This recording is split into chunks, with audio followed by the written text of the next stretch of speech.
ನಮಸ್ಕಾರ ಸ್ನೇಹಿತರೆ, MRL study studio ಚಾನಲ್ಗೆ ತಮಗೆಲ್ಲರಿಗೂ ಸ್ವಾಗತಿಸುತ್ತಾ ನಾನು ಇವತ್ತಿನ ತರಗತಿಯಲ್ಲಿ ಜೀರ್ಣಾಂಗ ವ್ಯೂಹ ಈ ಒಂದು ಟಾಪಿಕ್ ಮೇಲೆ ಪ್ರಶ್ನೋತ್ತರಗಳನ್ನು ಬಿಡಿಸ್ತಾ ಇದ್ದೀನಿ. ಈ ಹಿಂದೆ ನಾನು ಜೀರ್ಣಾಂಗ ವ್ಯೂಹಕ್ಕೆ ಸಂಬಂಧಪಟ್ಟಂತಹ ತರಗತಿಯನ್ನು ಮಾಡಿದ್ದೀನಿ. ಅನಾಟಮಿಯಲ್ಲಿ ಬರುವಂಥ ಒಂದು ಟಾಪಿಕ್ ಇದು. ಯಾರೆಲ್ಲ ದೈಹಿಕ ಶಿಕ್ಷಕರ ಒಂದು ನೇಮಕಾತಿಗೆ ಪೂರ್ವಸಿದ್ಧತೆಯನ್ನು ಮಾಡ್ಕೊಳ್ತಿದ್ರು ಅವರಿಗೆ ಈ ಒಂದು ವಿಡಿಯೋ ಹೆಲ್ಪ್ ಆಗುತ್ತೆ ಅಂತ ಹೇಳ್ತಾ ಜೀರ್ಣಾಂಗ ವ್ಯೂಹದ ಪ್ರಶ್ನೋತ್ತರಗಳನ್ನು ನೋಡೋಣ. ಇವಾಗ ಮಾನವನ ದೇಹದಲ್ಲಿ ಗರಿಷ್ಠ ಪ್ರಮಾಣದ ಪೌಷ್ಟಿಕಾಂಶಗಳನ್ನು ಹೀರಿಕೆಯಾಗುವ ಭಾಗ ಯಾವುದು ಅಂತ ಕೇಳಿದರೆ ಅದು ಯಾವುದು ಅಂದರೆ ಚಿಕ್ಕ ಕರಳು ಅಥವಾ ಸಣ್ಣ ಕರಳು ಅಂತ ಅರ್ಥ. ಅಂದರೆ ಮಾನವನ ದೇಹದಲ್ಲಿ ಗರಿಷ್ಠ ಪ್ರಮಾಣದಲ್ಲಿ ಅಂದರೆ ಹೆಚ್ಚಿನ ಪ್ರಮಾಣದಲ್ಲಿ ಪೌಷ್ಟಿಕಾಂಶಗಳನ್ನು ಹೀರಿಕೊಳ್ಳುವಂತಹ ಭಾಗ ಯಾವುದಾಗಿರ್ತದೆ ಅದು ಚಿಕ್ಕ ಕರಳು ಅಥವಾ ಸಣ್ಣ ಕರಳು ಆಗಿರ್ತೈತಿ. ಲಾಲಾರಸವು ಉತ್ಪತ್ತಿಯಾಗುವುದು ಎಲ್ಲಿ? ಲಾಲಾರಸ ಎಲ್ಲಿ ಉತ್ಪತ್ತಿ ಆಗ್ತೈತಿ ಅಂತಂದರೆ ಅದು ಬಾಯಿಯಲ್ಲಿ ಉತ್ಪತ್ತಿ ಆಗ್ತೈತಿ. ಲಾಲಾರಸ ಉತ್ಪತ್ತಿಯಾಗೋದು ಬಾಯಿಯಲ್ಲಿ, ಆದರೆ ಲಾಭರಸ ಉತ್ಪತ್ತಿಯಾಗೋದು ಭೂಮಿಯಲ್ಲಿ. ನೆನ್ಪಿಟ್ಟುಕೊಳ್ಬೇಕಿದು. ಅಜೀರ್ಣತೆ ಆಗಬೇಕಾದ್ರೆ ಕಾರಣ ಏನು? ಯಾಕೆ ಅಜೀರ್ಣತೆ ಆಗ್ತೈತಿ ಅಂತಂದರೆ ಅತಿ ಆಹಾರ ಸೇವನೆ ಮಾಡಿದಾಗ ಏನಾಗುತ್ತೆ ಅಂದರೆ ಅಜೀರ್ಣತೆ ಉಂಟಾಗ್ತೈತೆ.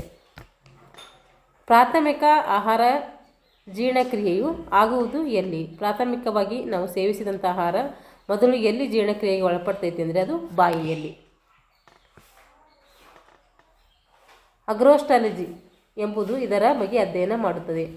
ಇದು ಹಲ್ಲಿನ ಬಗ್ಗೆ ಅಧ್ಯಯನ ಮಾಡ್ತದೆ. ಅಧ್ಯಯನಗಳದೇ ಒಂದು ಟಾಪಿಕ್ ಇದೆ, ಅದ್ರ ಬಗ್ಗೆ ಬಂದಾಗ ಎಲ್ಲ ಅಧ್ಯಯನಗಳ ಕುರಿತು ನೋಡೋಣ.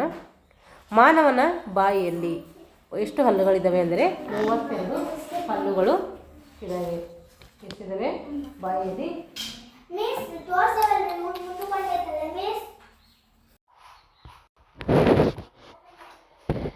ಮನುಷ್ಯನ ಬಾಯಿಯಲ್ಲಿರುವಂತಹ ಒಟ್ಟು ಹಲ್ಲುಗಳು ಎಷ್ಟಂದರೆ ಅದು 32 ಹಲ್ಲುಗಳು.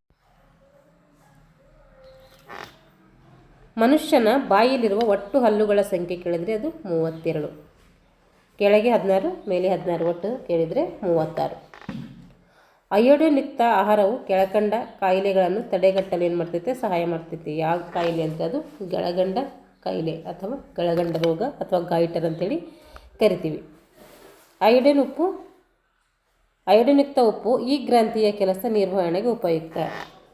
ಅಯೋಡಿನ್ ಯುಕ್ತ ಉಪ್ಪು ಇದಕ್ಕೆ ಅಂದರೆ ಥೈರಾಯ್ಡ್ ಗ್ರಂಥಿ ಸರಿಯಾಗಿ ಕೆಲಸ ಮಾಡಬೇಕಾದ್ರೆ ನಮಗೇನು ಬೇಕು? ಅಯೋಡಿನ್ ಯುಕ್ತ ಉಪ್ಪು ಬೇಕು.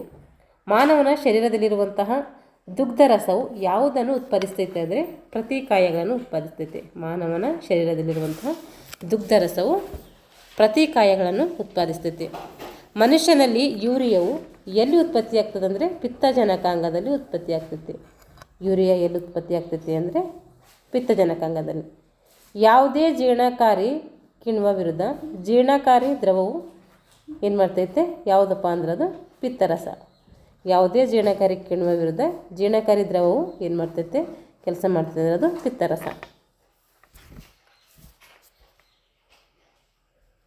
ಗುದವು ಇದರ ಭಾಗ ಯಾವುದು ಅಂದರೆ ಇದು ಜೀರ್ಣಾಂಗ ವ್ಯೂಹದಲ್ಲಿ ಬರ್ತೈತಿ.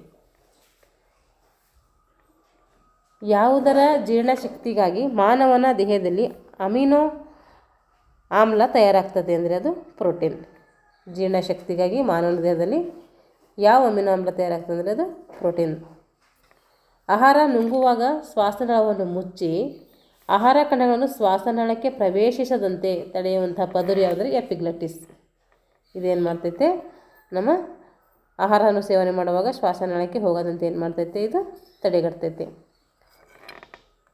ಹಲ್ಲು ಈ ವಿಶಿಷ್ಟ ಸ್ನಾಯುವಿಂದ ರಚಿತವಾಗಿದೆ ಅಂದರೆ ಅದು ಡೆಂಟೈನಿಂದ ರಚಿತವಾಗಿದೆ. ಏನಾಗಿದೆ?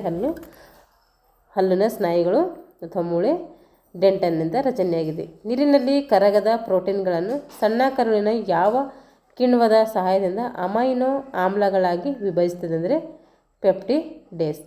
ನೀರಿನಲ್ಲಿ ಕರಗದ ಪ್ರೋಟೀನ್ಗಳನ್ನು ಸಣ್ಣ ಕರುಳಿನ ಯಾವ ಕಿಣ್ವದ ಸಹಾಯದಿಂದ ಏನು ಮಾಡ್ತೈತೆ?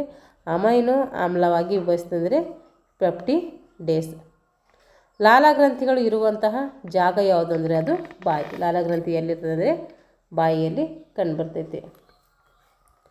ಗಂಟಲು ಈ ಸ್ನಾಯುಗಳಿಂದ ಆಗಿದೆ. ಗಂಟಲು ಎಂಬುದು ಇದು ಅನೈಚ್ಛಿಕ ಸ್ನಾಯುಗಳಿಂದ ಆಗಿದೆ. ರಾಸಾಯನಿಕ ಹೊಂದಿದ ಆಹಾರವು ಮೆದುಳಿಗೆ ತಲುಪಿ ರುಚಿಯನ್ನು ಉಂಟು ಮಾಡುವುದಕ್ಕೆ ಕಾರಣವಾದಂತಹ ನರಗಳು ಯಾವುವು ಅಂದರೆ ಅದು ಜ್ಞಾನವಾಹಿ ನರಗಳು. ಏನು ಮಾಡ್ತವೆ? ಇವು ರಾಸಾಯನಿಕ ಹೊಂದಿದಂಥ ಆಹಾರವು ಮೆದುಳಿಗೆ ತಲುಪ್ತೈತೆ. ಆಮೇಲೆ ರುಚಿಯನ್ನು ಉಂಟು ಮಾಡುವಂತಹಕ್ಕೆ ಕಾರಣವಾದಂತಹ ರುಚಿಯನ್ನು ಗುರುತಿಸೋದಕ್ಕೆ ಕಾರಣವಾದಂಥ ನರಗಳು ಅಂದರೆ ಅದು ಜ್ಞಾನವಾಹಿ ನರಗಳ ಮೂಲಕ ಏನಾಗ್ತದೆ ನಮಗೆ ಟೇಸ್ಟನ್ನು ಲಭಿಸ್ತೈತೆ. ನಾಲಿಗೆಯಲ್ಲಿ ಲಾಲಾರಸವು ಸ್ರವಿಸುವಂಥ ಗ್ರಂಥಿ ಯಾವುದು ಅಂದರೆ ಅದು ಸಬ್ಲಿಂಗ್ವಾಲಿ. ಸಬ್ಲಿಂಗ್ವಾಲಿ ಏನು ಮಾಡ್ತೈತೆ? ಇದು ನಾಲಿಗೆಯಲ್ಲಿ ಲಾಲಾರಸವನ್ನು ಸ್ರವಿಸುವಂಥ ಒಂದು ಗ್ರಂಥಿಯಾಗಿರ್ತೈತೆ. ಲಾಲಾರಸದಲ್ಲಿರುವ ಯಾವ ಕಿಣ್ವವು ಪಿಷ್ಟವನ್ನು ಮೋಲ್ಟೋಸ್ ಆಗಿ ಪರಿವರ್ತಿಸ್ತೈತೆ ಅಂದರೆ ಟಯೋಲಿನ್. ಏನು ಮಾಡ್ತೈತೆ? ಇದು ಲಾಲಾರಸದಲ್ಲಿರುವ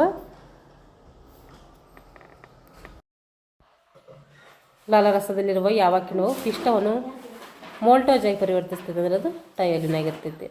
ಜಠರ ರಸವು ಸುರಿಯಲ್ಪಡುವುದರೊಂದಿಗೆ ಯಾವ ಆಮ್ಲ ಬಿಡುಗಡೆಯಾಗಿ ಆಹಾರವನ್ನು ಆಮ್ಲೀಯವಾಗಿ ಮಾಡ್ತದೆ ಅಂದರೆ ಅದು ಹೈಡ್ರೋಕ್ಲೋರಿಕ್ ಆಮ್ಲ, HCl ಅಂತೇಳಿ ಕರಿತೀವಿ. ಇದಕ್ಕೆ ಏನು ಮಾಡ್ತದೆ? ಇದು ಜಠರ ರಸವು ಸುರಿಯಲ್ಪಡೋದರೊಂದಿಗೆ ಏನು ಮಾಡ್ತೈತೆ? ಹೈಡ್ರೋಕ್ಲೋರಿಕ್ ಆಮ್ಲವನ್ನು ಬಿಡುಗಡೆ ಮಾಡಿ ಆಹಾರವನ್ನು ಆಮ್ಲೀಯವಾಗಿ ಮಾಡಲಿಕ್ಕೆ ಏನಾಗ್ತದೆ?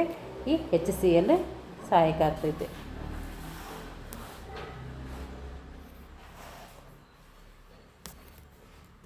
HCl ಅಂದರೆ ಹೈಡ್ರೋಕ್ಲೋರಿಕ್ ಆಮ್ಲ ಅಂತ ಅರ್ಥ.